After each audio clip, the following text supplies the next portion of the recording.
Hello. Hello? Yeah? Yeah. This is Bharat. Am I audible? This is Thiagarajan.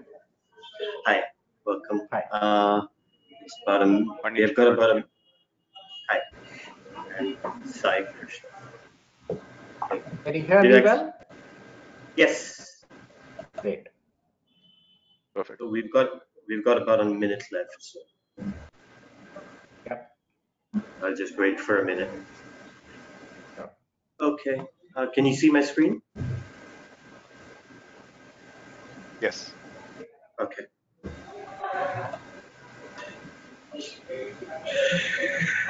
Okay.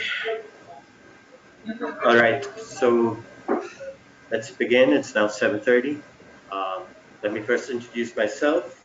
I am Bharat Krishna. I be the moderator of this event, this webinar.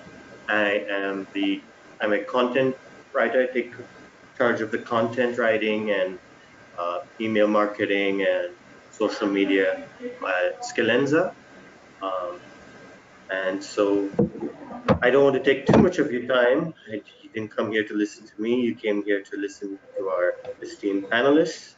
So, but first, I would like to introduce you to the Skillenza platform, give you a brief overview of what we do, and then I'll have the panelists take the floor. Okay, so, right, let's begin. So, Skillenza is a platform for professionals and organizations. The professionals on the platform, they come to our platform, they solve particular challenges, be it a Java coding challenge, or in this case, it's a case study that they might have to solve. The challenges are very varied, and we concentrate mostly in the tech sector, but we do go outside of it and to showcase their skills.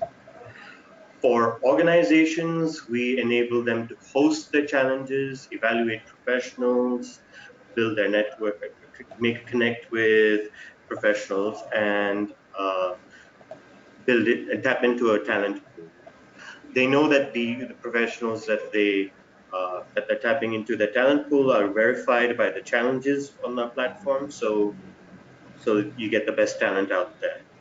So that's what Skillenza does.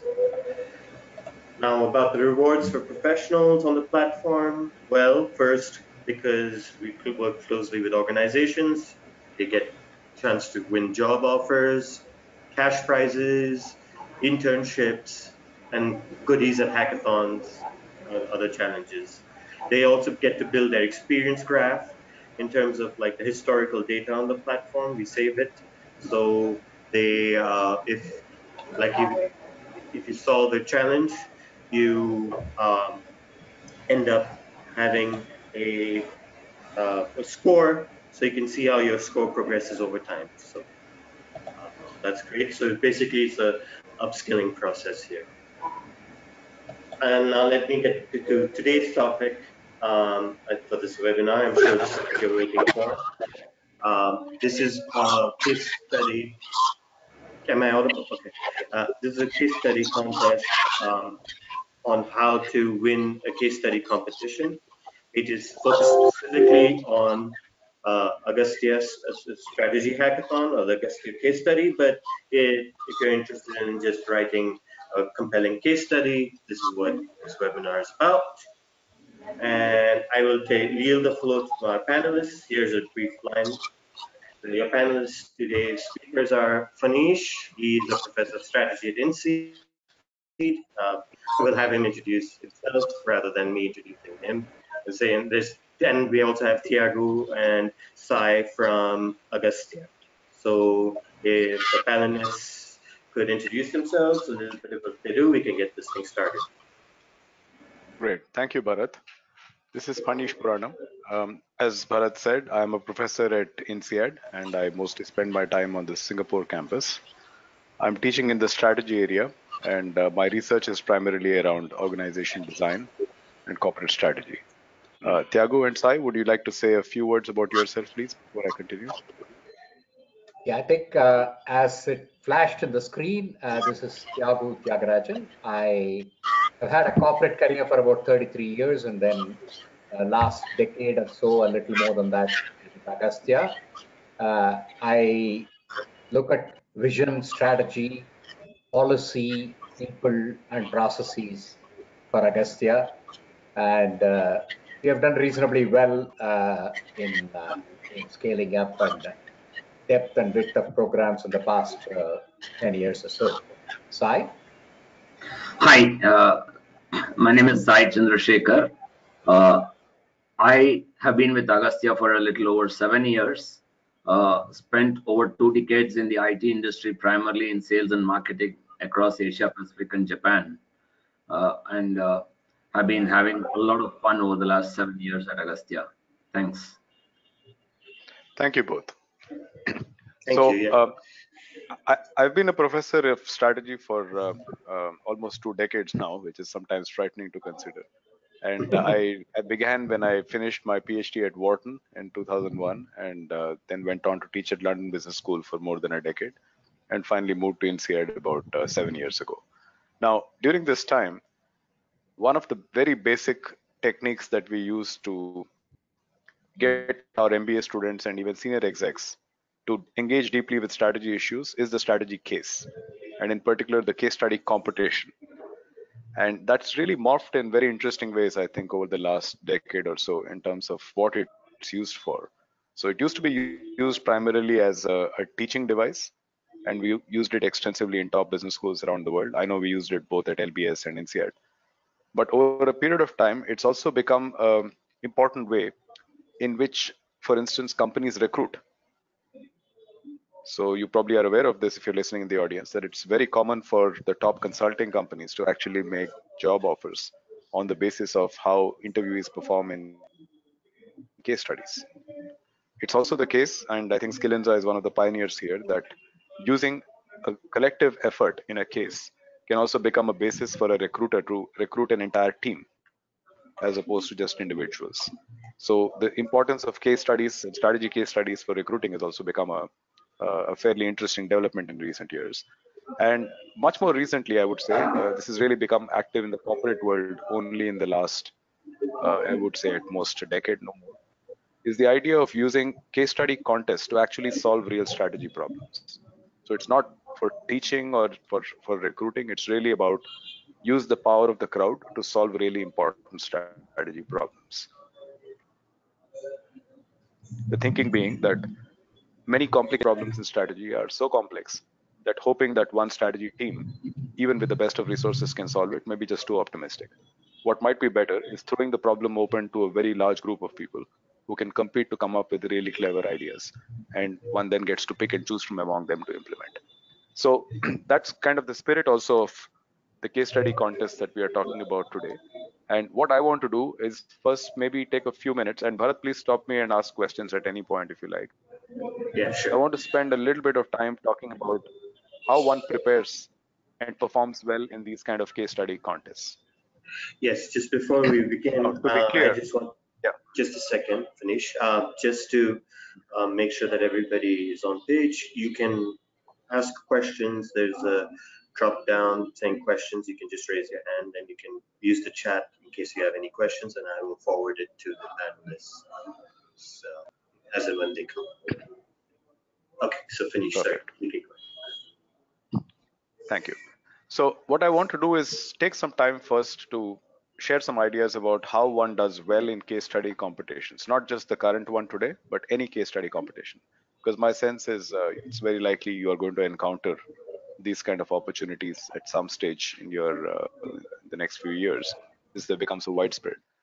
So the typical format of these things is that there is a problem which is being defined by the case, the contest owner. And then the very first issue that the case study contestant or contestants have to figure out is what's the actual problem identification. Sometimes you have to look for the problem behind the problem. So there may be a formulation of the problem that the client or the case owner has given. Maybe it's stated in terms of a problem of cost. Often in a commercial context, there is a cost overrun issue. It could be stated as an HR attrition problem. Your attrition is higher than industry average. It could be a customer churn problem. It could be delays in supply chains. It could be falling revenues. It could be slow innovation. It could even be being able to attract and retain a particular talent or demographic. So these are all very specific instances. And often these case contests begin with such a statement. But I feel it's actually a very useful thing for the contestants to spend some time reflecting on, is there a problem behind the problem? So is there something deeper at work, or are there some possible structural reasons why you're seeing what you're seeing? For instance, you might see a situation where profitability is declining quarter on quarter in a commercial context.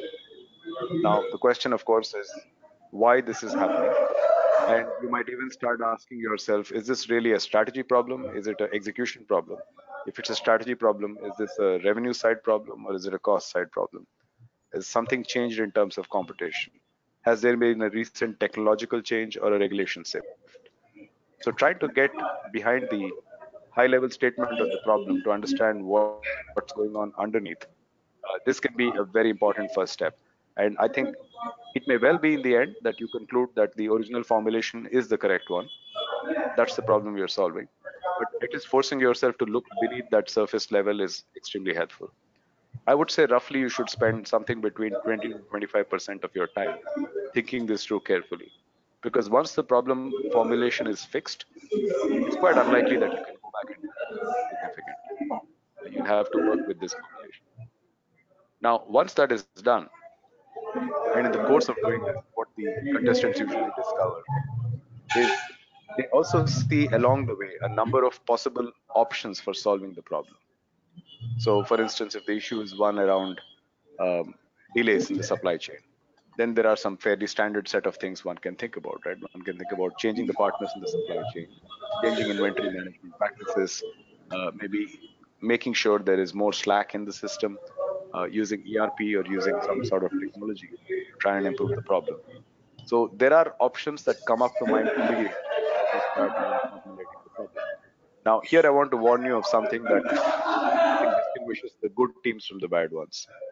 It's extremely important to not fixate too early on one option. I can't state the importance of this enough. I think developing multiple options is really, really critical. And unless you develop multiple options, it's very, very likely that you fixate too fast and too soon on one or two potential solutions, and you miss out on the potential for finding a truly breakthrough radical solution. So please do spend, in my view, anywhere about up to 15 to 20% additional time beyond the first 25% on problem formulation in thinking really hard about what are all the potential options one can think of that might solve the problem that you're looking at. Okay. Now, then comes the real meat of the problem, which is among these options, you need to pick one. Now, I'm making this point not just procedurally that you don't want to jump too early to one solution. You have to look at multiple options. But it turns out this also matters in how you present and how what you present is perceived. The impression of thoroughness and rigor that you can convey if you describe the set of possible options before picking one is substantially higher than if you simply jump to one and say, this is our solution. Okay. So I think it's a good idea to reason your way through and explain. Now, this need not be all in the final.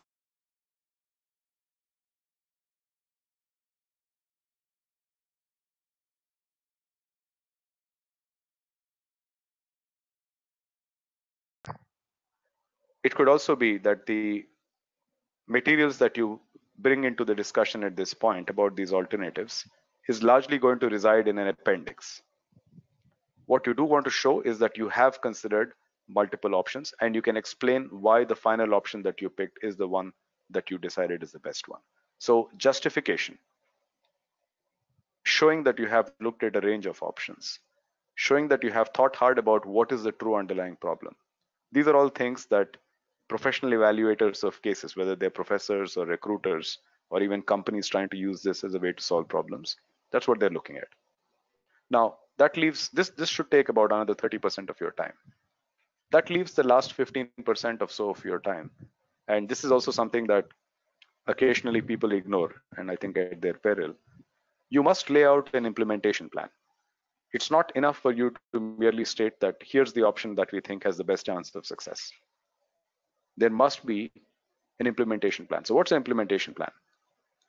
You don't necessarily need to lay out details of who will do what, who will be hired, and how much money will be spent. We know this is unrealistic to expect from case participants.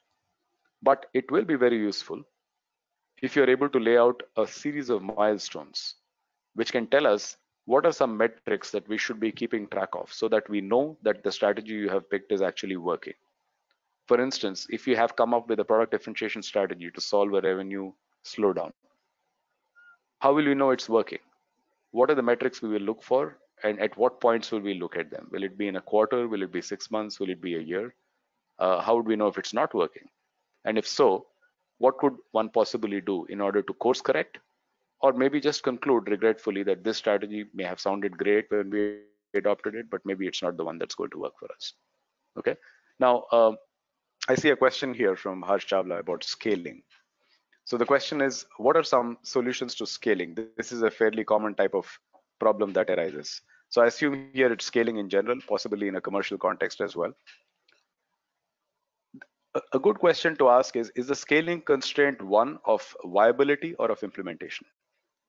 So in many business contexts, people experience some success in a particular local market. So think about the first in a chain of coffee stores or the first in a chain of bookstores, which might do quite well.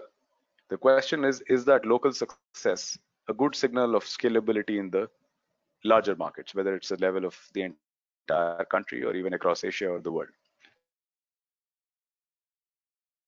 That's a viability question. And here analysis can help to understand, is something very unique to your local context that made you successful? Or is it the fact that you've actually found a niche and a little opportunity which exists to some extent in many other markets? That's a viability question. A different way to think about scaling is in terms of implementation. So even if you assume that this will work, it is viable, there is a business opportunity in multiple markets, there's a real question about how would you actually manage the implementation of the scaling.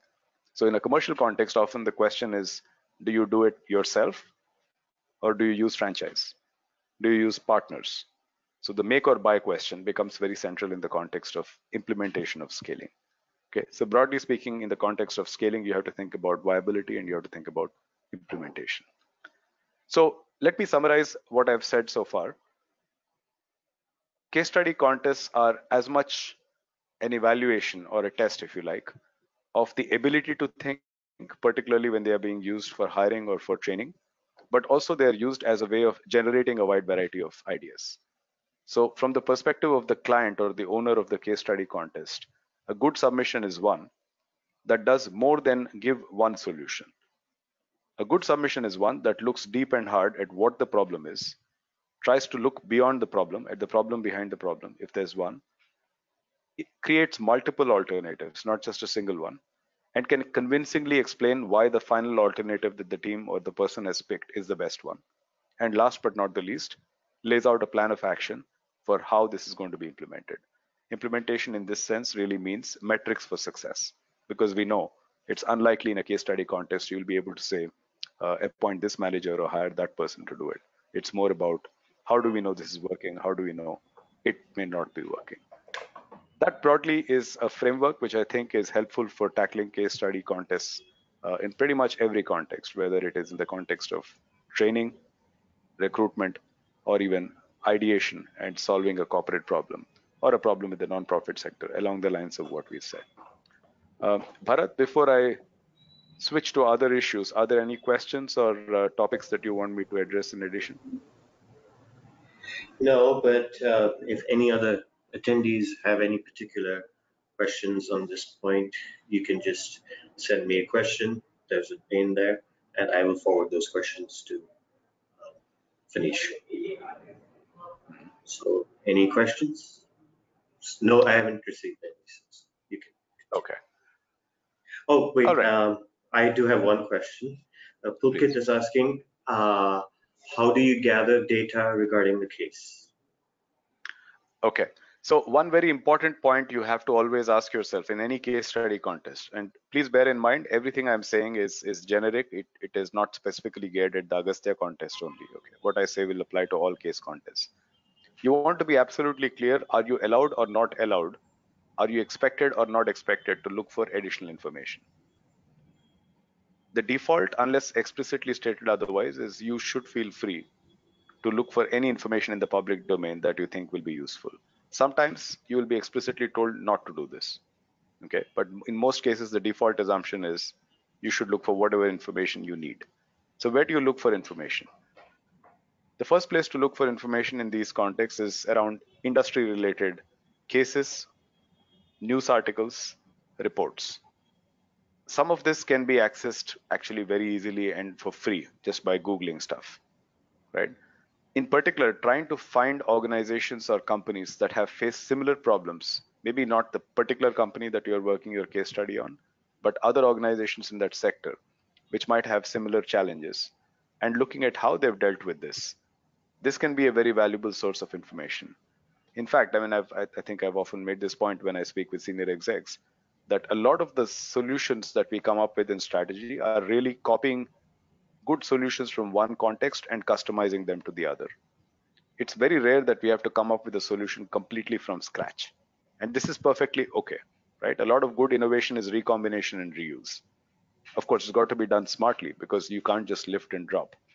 But what can be done is to look across different contexts for similar problems, similar constraints. These could be news articles, this could be company websites, it could be industry reports if you can access them. That's a great source of information to try and think about what are potential alternative ways of solving the current problem. Okay, Thiagu, do you want to come in on case studies as well? I mean, you've had very extensive experience, and Sai as well, in industry before both of you came into Agastya. Do you want to add something to what I've said about case contests in general? I think what you said is succinct and masterly. There isn't much to add from my side.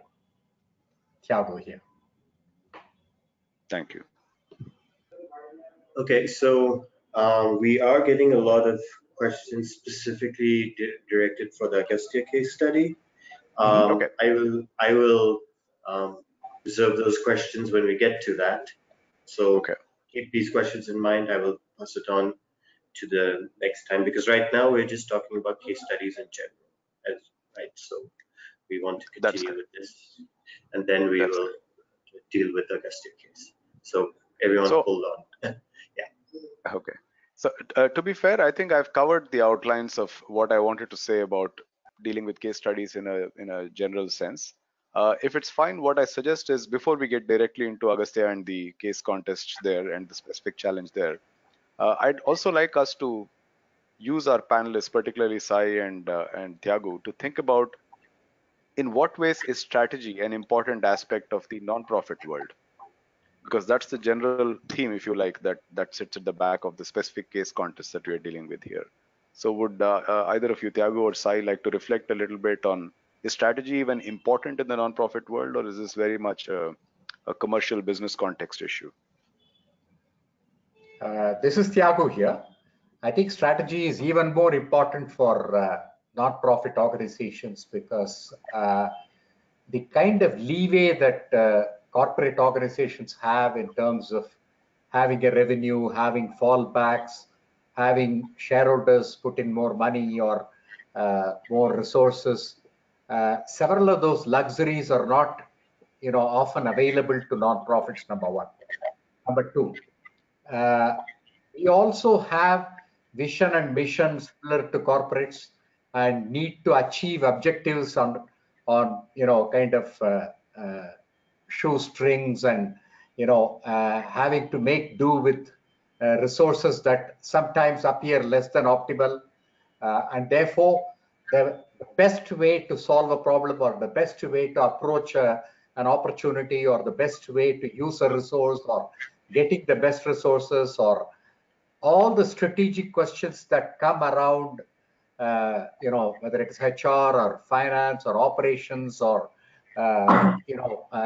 funding, investments, processes, all of that apply here. In fact, even more keenly so.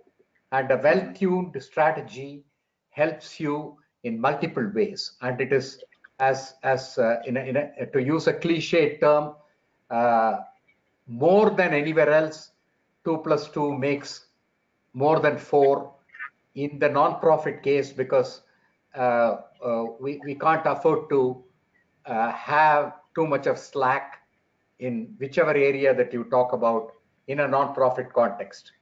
And therefore, strategy becomes even more important for someone like us, particularly those who want to, replicate, want to scale, want to do it well, and deliver the objectives for the stakeholders in a well-meaning and well-executed way. So it is extremely important for us. Sai? Yeah, just building on what Thiagu said, I would look at two key elements.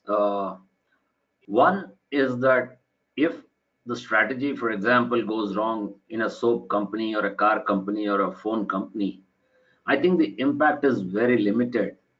But here we are dealing with people's lives, and so it's so much more important, and the onus is huge that we get it right, because we just can't afford to get it wrong, because it impacts so many lives. And I think that is one huge and very significant difference between the corporate sector and this, and why it is far more important in the non-profit or the social sector. The second element is that the resources at the disposal of non-profits is very meager compared to what large corporations have. An Ola or a Flipkart or an Amazon can afford to burn money for 10 years, 15 years. We just don't have that option at all. And therefore, it becomes so much more important, because there are a few options which just don't work. And so how do I kind of, with a small resource base, get a lot more bang for the buck? So I would say these are two significant differences, and which make strategy far more important in the non-profit space. So would it be fair to say that in some sense, precisely because the constraints are so much harder and the resources are in some sense meager, as you said, a successful strategist in this space in non-profit is probably an extraordinarily talented strategist, because they are fighting against much higher odds than typically you would face in the for-profit sector? I would say so. Yes, Phanish. Are there strategists in this space who come to your mind, Thiagu or Sai, particularly in the non-profit or in the NGO space, who you think are really strategic visionaries in some way?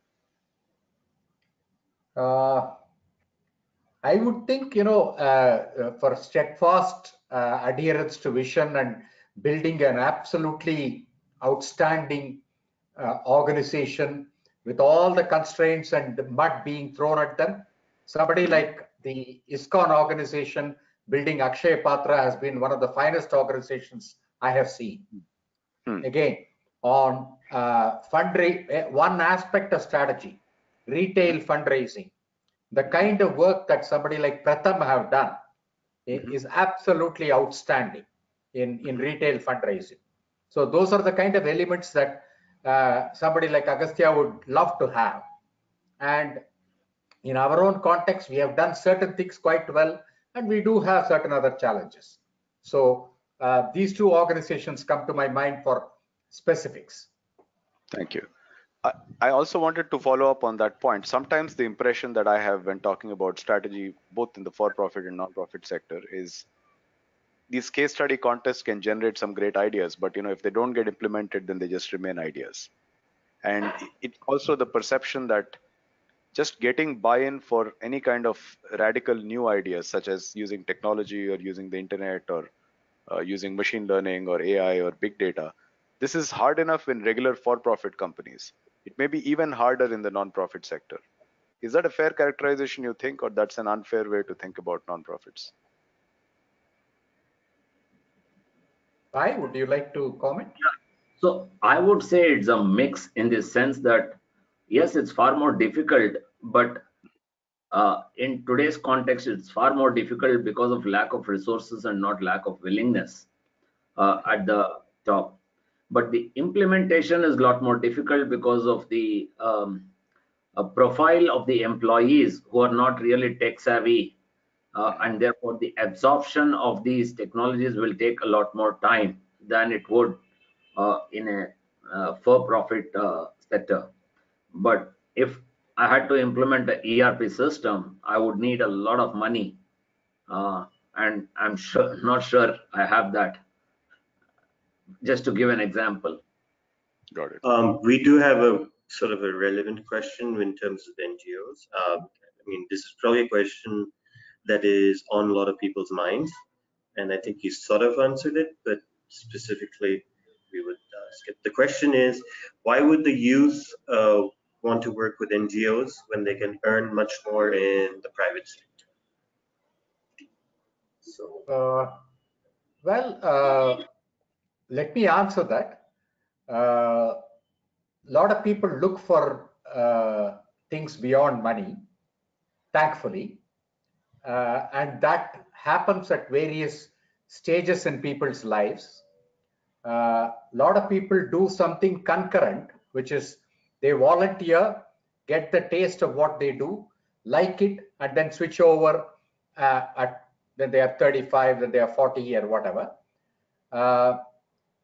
So it's if you look at it as a 180-degree continuum between a missionary and a mercenary, somebody who's a little more towards the missionary side tends to join organizations like us and finds a lot of meaning in what they do, despite the fact that money is not anywhere close to.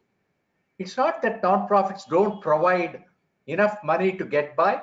Definitely at program manager, manager level and above, they do get reasonable amount of money to sustain and take care of themselves. But it might not build wealth or anything. But I think they think of it as wealth building in their role. That's one of the major reasons why they join nonprofits. I see youngsters joining nonprofits sometimes in order to build a profile. It looks very good on the CV so that they can apply to a Harvard or an Yale, or the work that they do here is equally relevant to get into a corporate later on, or join the government, which has happened in our case several times. So there are multiple reasons why people join a nonprofit, but these are some of them. I hope that answered that question, and we can continue on. Yeah. Great. So I want to now make the transition to thinking about Agastya in particular. So I know that the website for Agastya Foundation is of course publicly available, but would you as insiders like to share with this audience, Thiagu and Sai, something about where Agastya is in its journey, and maybe then locate the specific problem that we have in this case contest, as how important is it and where are you in your internal thinking about it? I will spend just a couple of minutes talking about Agastya and then leave it to Sai to talk about the specific problem that that we have talked. that I have put in front of you. Agastya is in its 20th year now, has done very well in terms of executing its vision and mission, has been very steadfast in saying that sparking curiosity, nurturing creativity, and building confidence in children, using hands-on experiential learning in children is very, very important, and we will stick to that. We do that with a single-minded focus. We get the teachers who we come across and who we train also to get into a similar learning paradigm, and we do that across the country. We have not gone beyond India because the task here is humongous, and fortunately we have scaled extremely well so far. Now operate in 22 states, meeting over 1.5 million children every year. We have been fortunate again in getting some very, very good people at the helm, in addition to the founding fathers of the organization, but others. And this brings forth the problem that since we are growing and we have the opportunity to grow even better. Getting our HR strategy right, our issues of attrition solved is extremely important to us. Sai, you may take it over from now. Yeah. Hi.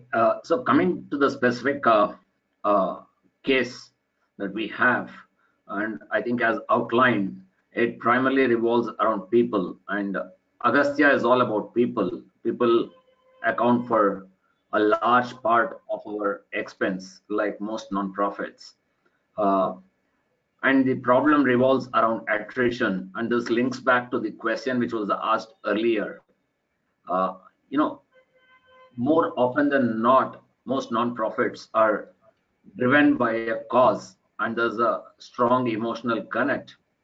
Now, as the organization grows in size, and that becomes a big challenge on how do you ensure the emotional connect is there for every individual across the organization. So Agastya currently has about 1,300 employees, and spread over 21 states, as Thiagu mentioned. Uh, we probably have roughly 250 different locations where we operate. And we find that at the entry level, definitely the gap is slightly larger between what nonprofits can afford and what probably the needs are. And I'm not here comparing with other organizations, basically what the needs of a family is and what nonprofits can afford. And therefore, the attrition rates are much higher at the entry level and not very high at the mid range or at the higher levels. Now, since Agastya's work primarily revolves around engaging with children in the classroom, it is these instructors who are at the entry level, who are the feet on the street, who daily go to the schools and conduct classes. And therefore, it becomes very critical that we have a high quality of the classroom, which is what people come to Agastya for. And attrition at that level can have an impact on how we scale, how we manage quality, etc. And the main reason for attrition at that level is financial reasons. Now, given that the challenge is, given we can't afford to pay a lot more, how do we manage this and how do we resolve this? One element is that the attrition is far higher in the metros and probably a low single digit in the tier 3, tier 4 towns. So the problem is not as much there as it is in the major metros, where it's probably 2x of the uh, company average. So that, I would say, is in brief what the challenge is. And while we have been trying to figure out ourselves in terms of how do we handle this, and we've been managing, because we've still been growing significantly. Like I said, I joined Agastya 7 years back, and today we are about 5x in terms of number of people compared to what when I joined. So we continue to grow. We've been able to manage, but we have huge plans in terms of growth in the future, and therefore this becomes critical because we are at an inflection point, I would say. Okay. Yeah, there are a couple of questions related to the Agastya case study challenge in particular. Do you want me to defer to the end of the talk, or would you be willing to answer it on the go? Yeah, you can take them now. Sorry. What was the? I couldn't hear. Yeah, we'll take them now. We'll take them now. Okay. Okay. So Sabil is asking, can deductions and forecasts based on the previous year's financials of Agastya be made while creating any scaling up roadmap for the future? So, yeah. Can you make deductions or forecasts on the previous year's financials of Agastya when you're creating any scaling up roadmap for the future? I didn't quite get that, but yes, you can.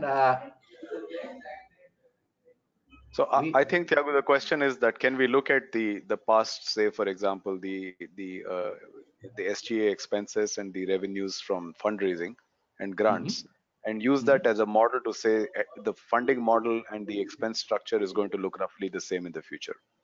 Is that a reasonable assumption, or do we have to assume there can be huge fluctuations in how the operating model of the organization itself will look? I think it's pretty much projectable, or yeah, you can possibly do extrapolation, and you may not be too far off. Okay. And then I guess, Pulkit, we already answered the question in general, that how to gather the data during a general case study. But now I think we can answer it for the specific case study. And he also adds, do we need to cite the source everywhere whenever you're using that to make a assumption or action regarding the particular case? Yes, please. So the citation of sources is critical. We want to be mindful of intellectual property and data origins. So please do cite everything. It's generally good hygiene, I think, not only for this case, but for any case. If there are page constraints, which is often the case in these case contests, I think you should feel free to add an additional appendix, which may or may not be judged by the case panel at the time of looking at it, but it's available if you want to dig into it to investigate further. So that's the answer to the second question, that you should cite the sources. I might turn it back to Thiagu and to Sai to say, as people who are in this industry, what do they see as useful sources of data about how organizations generally work in this space? They are much the same as you generally summarized at the to answer the earlier question. There are peers who are operating in the education space. There are for-profit companies who address the same market in terms of schools, in terms of number of children that they attempt, and the governments that they deal with, and so on. Extensive data is available on education as a domain in the country, published information. We ourselves publish our own, all our programs, our numbers and everything in our websites most of the time. And anything specific beyond that, we are welcome to be asked, and we can provide as well. And I also want to use the opportunity to reiterate a point I made earlier. A lot of the skill in case contests, and not just this one, this is a general statement about case contests, lies in the creativity of the search process for sources of inspiration, and then in the cleverness of the customization of solutions from other contexts into the current one. So to make it concrete, if you're looking at attrition, it's not a bad idea to look at what other sectors and industries also have high attrition problems. And there are a few, right? We know there are systematically high attrition problems, for instance, in fast food retailing. There's also extremely high attrition issues in call centers. So these are very different industries. I'm not saying they're in any sense like what Agastya is trying to do in education, but these are industries that have struggled with structural high attrition problems for decades. And even among them, we know there are players who solve the problem better than others. So what can we learn from them? Are there any clever ideas there that with some customization might work in our context? This is where I think the action will be. Thanks for that insightful answer. I think that's, yes, the part of it is to figure out what are the right sources to collect data. Now there's another question. I will do it in the order I received them, rather than going back and forth. So the question is, what are some of the sources of money influx for Agastya, and can you divide them into stable and unstable sources? In our case, it's been we've been reasonably fortunate in being able to fund for our expansion year after year quite well. We have no endowments, which will be phenomenal if you have one, but endowments make nonprofits a little bit lazy, I would say. We raise all the money that we need year after year on a knife edge, but we have been very successful. Our sources of funding are corporate CSR programs, high net worth individuals, other foundations who want to give grants to work that we do and they like it, governments in some cases for specific programs, and a little bit of retail.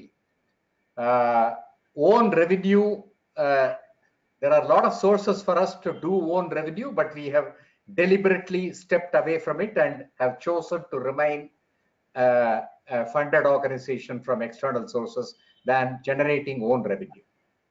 I would say our sources of revenue are reasonably stable and to about 70–80% forecastable.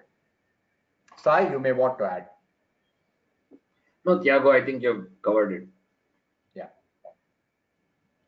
Okay, there are a few more questions, but do you want to continue with your topic, or I mean, there's like 3 more. I didn't have anything particularly left to say, so I'm quite happy to use our remaining 10 minutes or so on answering those questions. Sai and Thiagu? Yeah, it's fine. Do you just want to make it like a question and answer session for the last 10 minutes? Or yes, please. Yeah, that's fine. Yeah, that's fine. That's okay. Good. All right. So Kenneth asks, can you describe the average entry level in an urban setting where the attrition rates are highest? Entry level employee. What is the average entry level employee? Can you describe them in the urban setting? Are you referring to the salary? I think that he is. Yeah, Kenneth, are you referring to the salary Or the profile? I think the salary is actually listed on the case website, so I think it might be the profile. He says to just describe the background, the general background. Yeah. So we normally prefer to hire people fresh out of college. They are either graduates or postgraduates.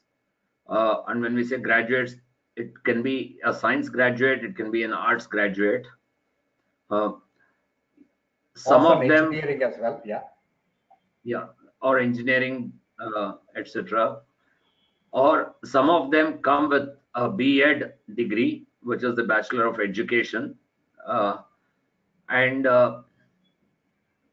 more often than not, they come from tier 2, tier 3 colleges, not from tier 1 colleges. And so I would say that's kind of fresh out of college, tier 2, tier 3 colleges, graduates or postgraduates, some of them with a B.Ed degree. And all of them teach in the local language. So they probably have learned they've studied in the local language. Hope that answers your question. Here's a question on generic case studies. I missed this. Noah asks, what are the generic tools you recommend while offering alternatives? So basically, the way I think about prioritizing alternatives is very simple. I look at impact on one dimension and feasibility on the other. So among the many alternatives you have, you want to look for the things that have potentially both high impact and are highly feasible. So trying to force yourself into the discipline of looking at alternatives and saying, where do they fall in the 2x2 of high and low impact, high and low feasibility? And I know it will not be a perfect data-based categorization because you won't have that much detailed data, but you must exercise judgment to decide why do you think some of these options are actually more impactful than others, and why some of them will be more feasible than others. Thanks for the answer, Professor Phanish. Then there is another question. This is about Agastya.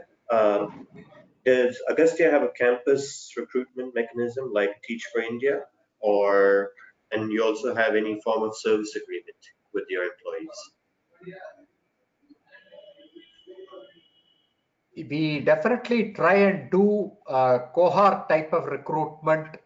That is a bunch of people from specific, geographies.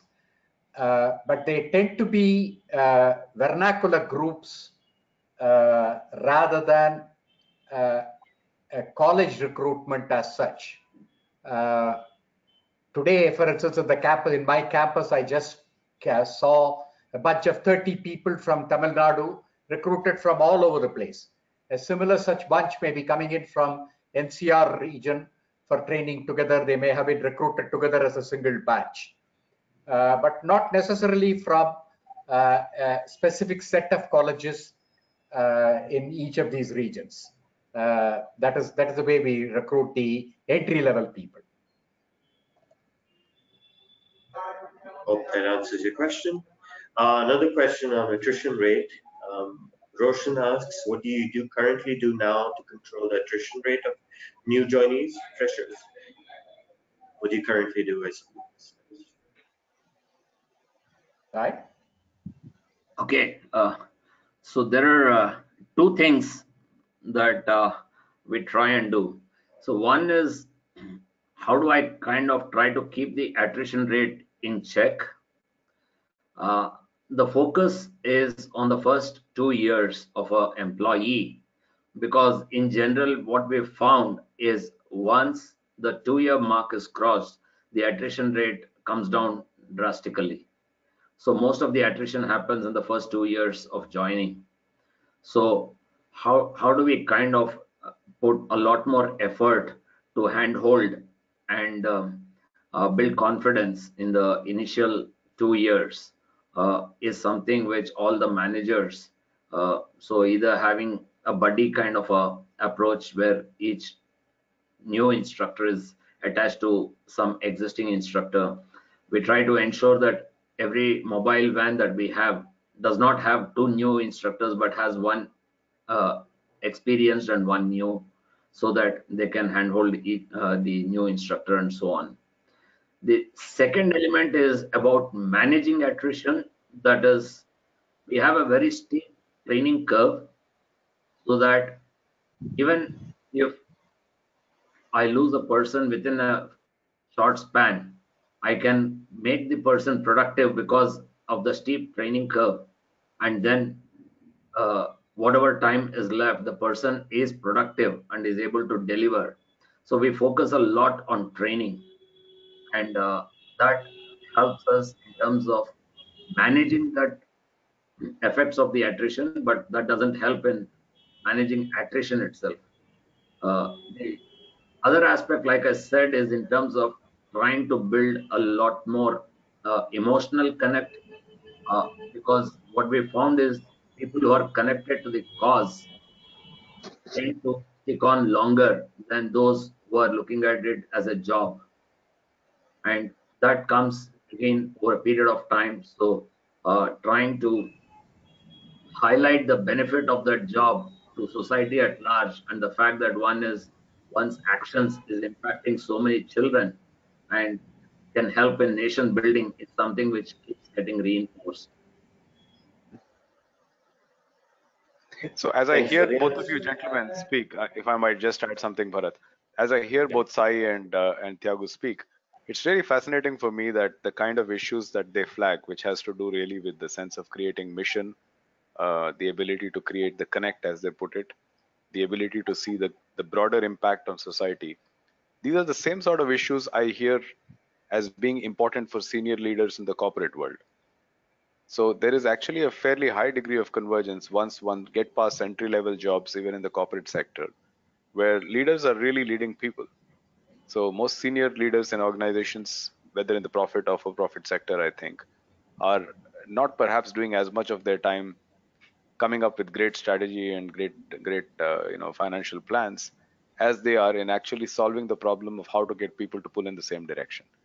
And in some sense, if you can crack this problem in the context of a fairly resource constrained organization, in any such organization in the non-profit sector, that skill is probably, and that achievement is probably very respected even in the profit sector, because if you can solve it in this hard context, you can probably solve it more easily in the relatively more relaxed constraint situation in the profit sector.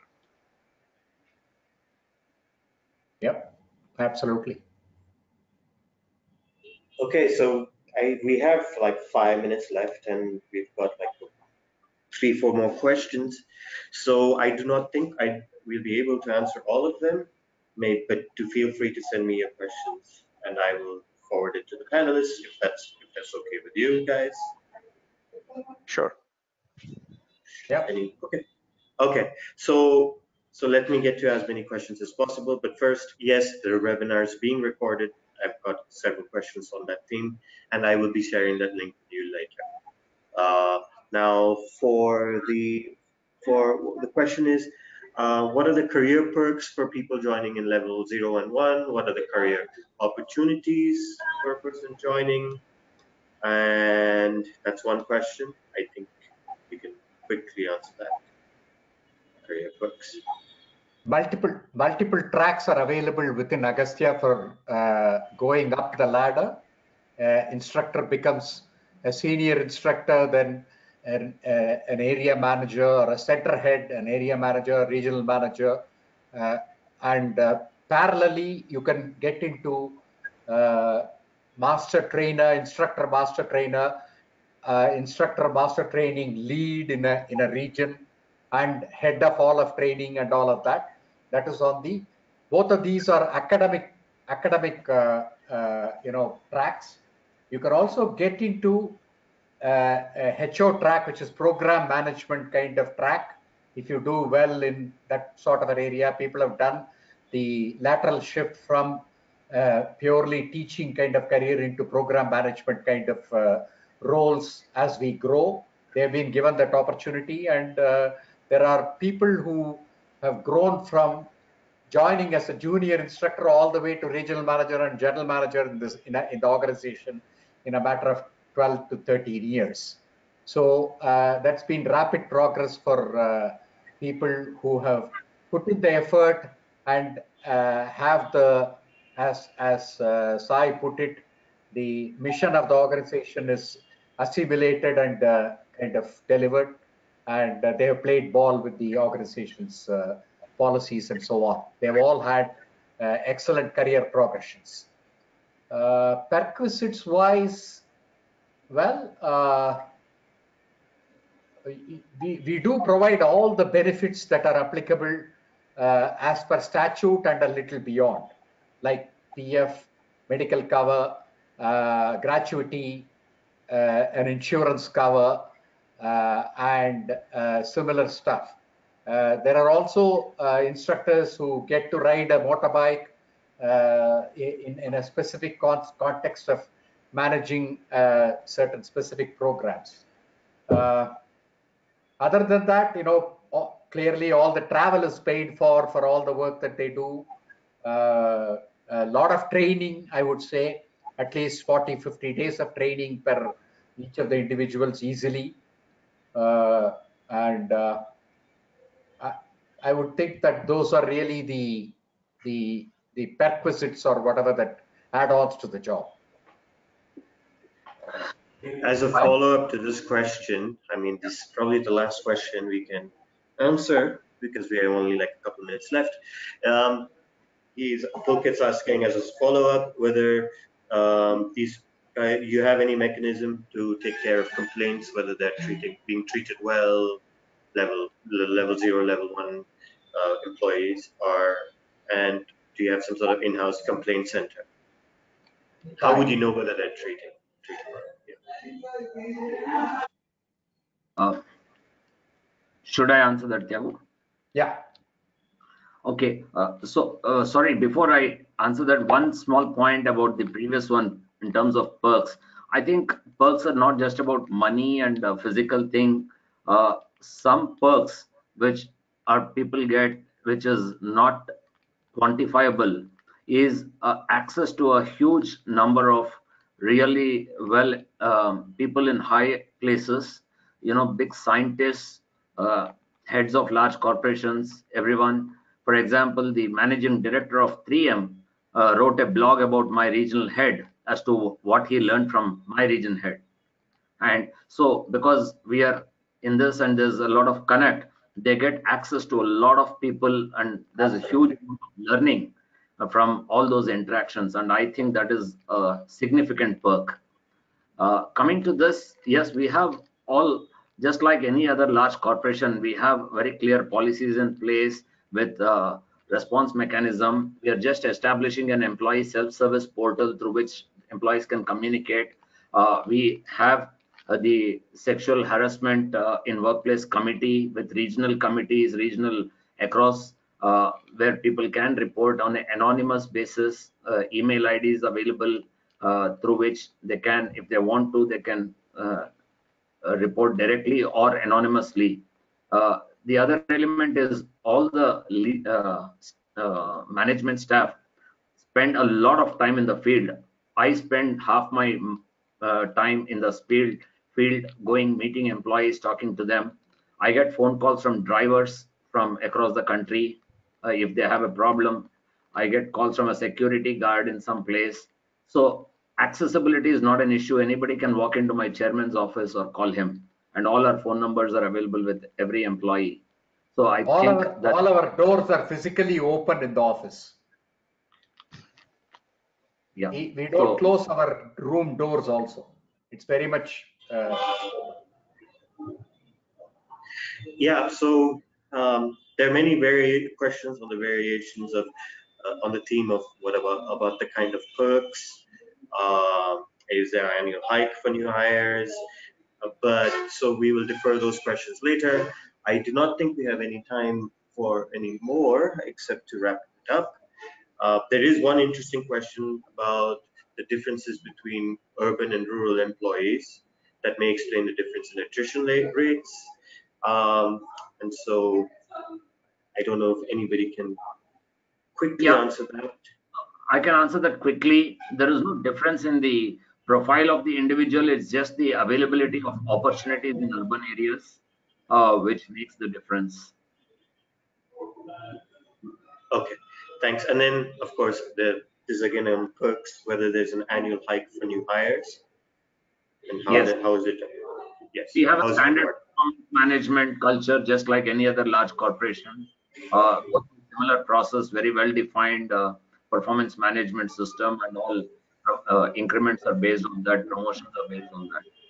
And we also compare ourselves to what percentile we are in non-profits. We look at a general hike beyond performance-based hike every 2 to 3 years. We raise the bar, all of that we do. Okay, and then one last question, I guess. I mean, then we cover all the questions, so we managed to get that. Is there any data on whether entry-level employees go after they leave? Where do they go after they leave? I think we have an exit interview strategy where we have a general sense of that. Sai, have we published it in this case study thing? No. No, we have not. Okay. Okay. So, all right, and then one more. Can anyone join the foundation as a freelancer or a part-time basis? Absolutely. No, absolutely.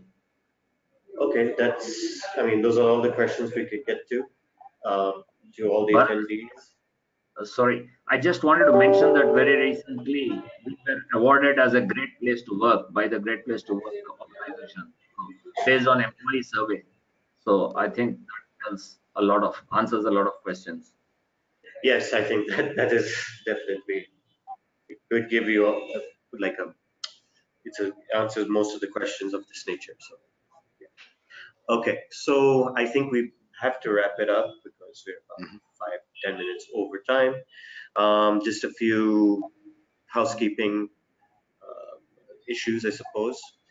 But first, before I get to that, thank you very much, panelists, Phanish, Sai, and Thiagu, for taking the time out and answering these questions and conducting the webinar.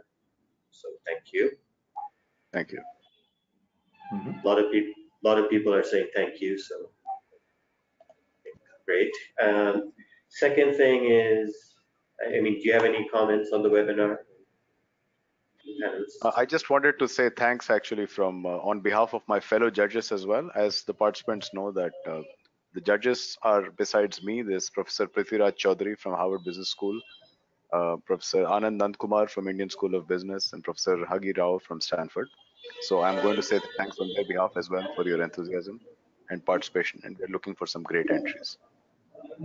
Yes, and also on behalf of Skillenza, if I can speak for all, thank you for the participants to take part in this challenge.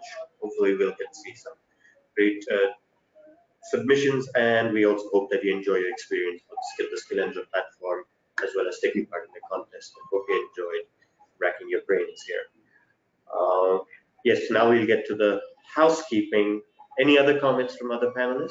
I mean, just thank you to Phanish for putting together such a wonderful scheme of judges. Thanks, Phanish. My pleasure. Okay, so now the housekeeping. This webinar is getting recorded. I will be sending you an email giving you the link of the recording by tomorrow morning, probably. And I've covered most of the questions, or like I have covered all the questions, but if you do have some more questions that you specifically want to answer, to be answered, maybe I'll come up with a mechanism to do that so that everybody's on board. Apart from that, thank you to all the attendees and wish you a very good evening. Thank you. Good evening. Thank you. Thanks. Thank you all.